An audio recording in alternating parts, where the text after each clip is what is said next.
भारत इतने बड़े विशाल देश में साधु संतों के लिए, महात्माओं के लिए, बाबाओं के लिए बहुत इज़्ज़त है। लोग उन्हें करीब-करीब भगवान और किसी-किसी स्थिति में तो भगवान भी मानते हैं। लेकिन जहाँ तक हाथरस के हादसे का प्रश्न है, जिसमें सैकड़ों जानें चली गईं,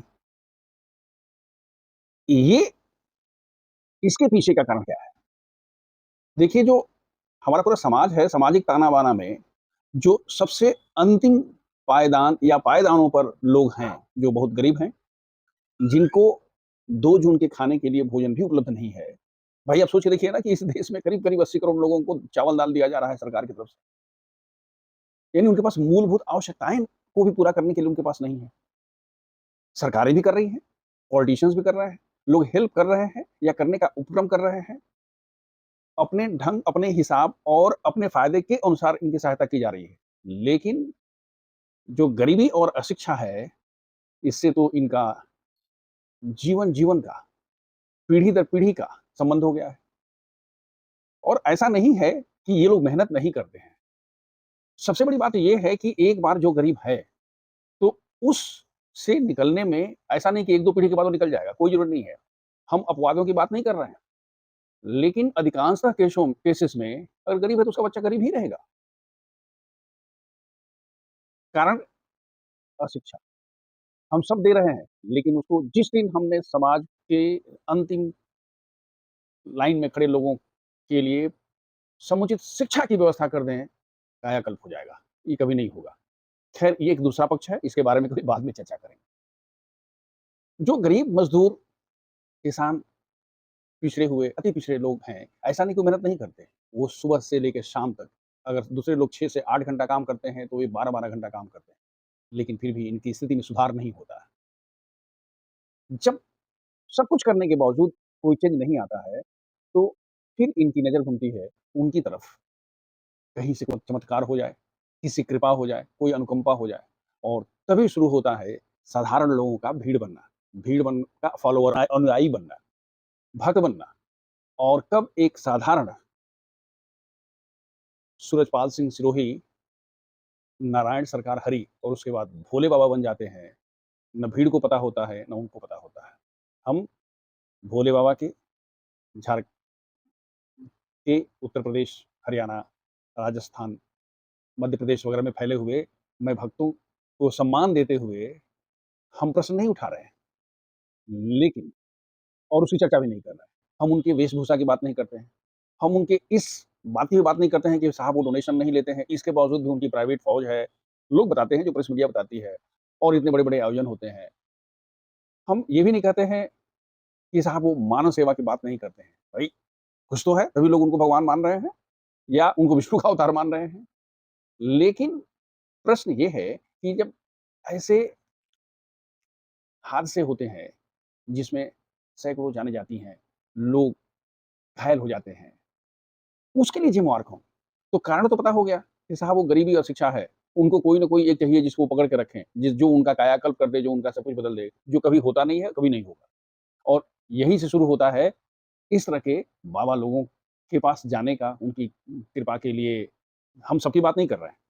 समाज में ऐसे-ऐसे भी संत हैं, जिनके सिर्फ़ सानिध्य में बैठने से आपको शांति का अनुभव होगा। हो सकता है कि उनके फॉलोवर्स को ये अनुभव हो रहा होगा। लेकिन मेरा सिर्फ़ एक ही कहना है कि इस तरह की घटनाएँ पहले भी हुई हैं और आगे भी ऐसी घटनाएँ ना हों, इसके लिए एन्श्योर करने के लिए सरकारों के स्तर पर, राज्य सरकार और केंद्र सरकार के स्तर पर स्ट्रिक्ट गाइडलाइन बनाई जानी चाहिए। जब भी इस तरह के आयोजन होते हैं, तो अकाउंटेबिलिटी फिक्स की जानी चाहिए।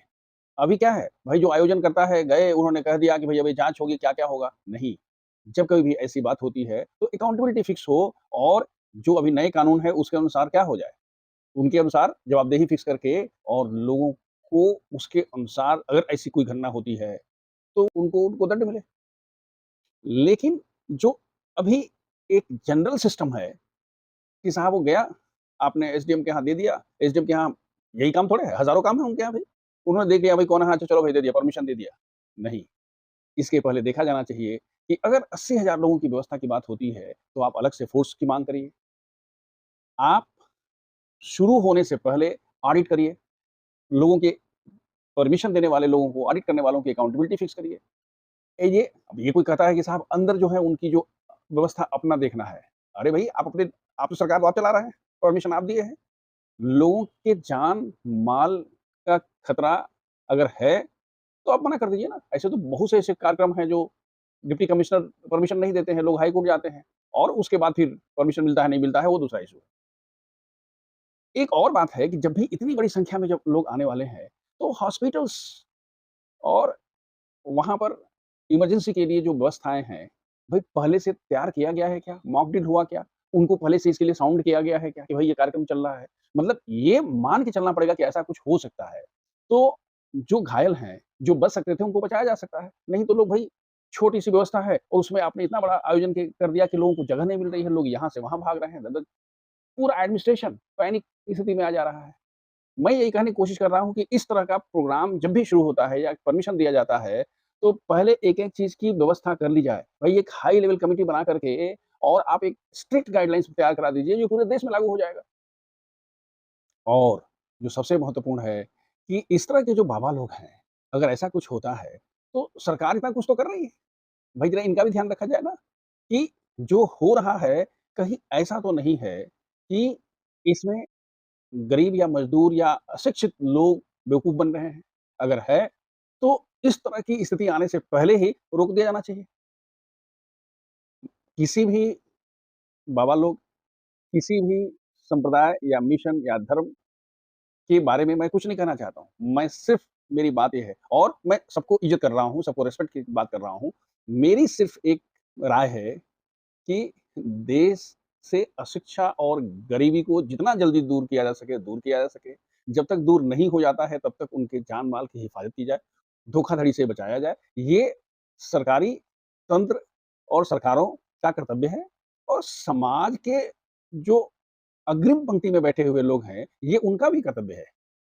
भई इतना प्रेस और मीडिया में तो चलता है, लेकिन होने के बाद चलता है। होने के बाद आप क्या-क्या कहानियाँ दे रहे हैं कि साहब ये होता था, वो ये होता था। क्यों? प्रेस एंड मीडिया पहले कहाँ थे भई?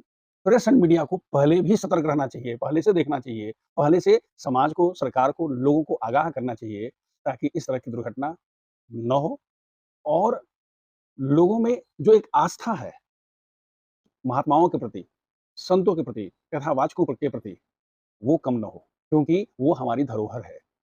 वो उससे हमको बहुत कुछ मिलता है। वो चाहे शांति मिलती हो या कुछ और, होगा ना हम अगले जन्म के लिए कर रहे हैं, वो सब ठीक है। लेकिन कोई भी हो, स्कैनर के अंदर तो सबको आना चाहिए। ये मेरी अपनी राय है। सर्वे भवन्तु सुखिनः, सर्वे सन्तु निरामयाः, सर्वे भद्राणि पश्यन्तु, मा कश्चित् दुःख भाग् भवेत्। Thank you.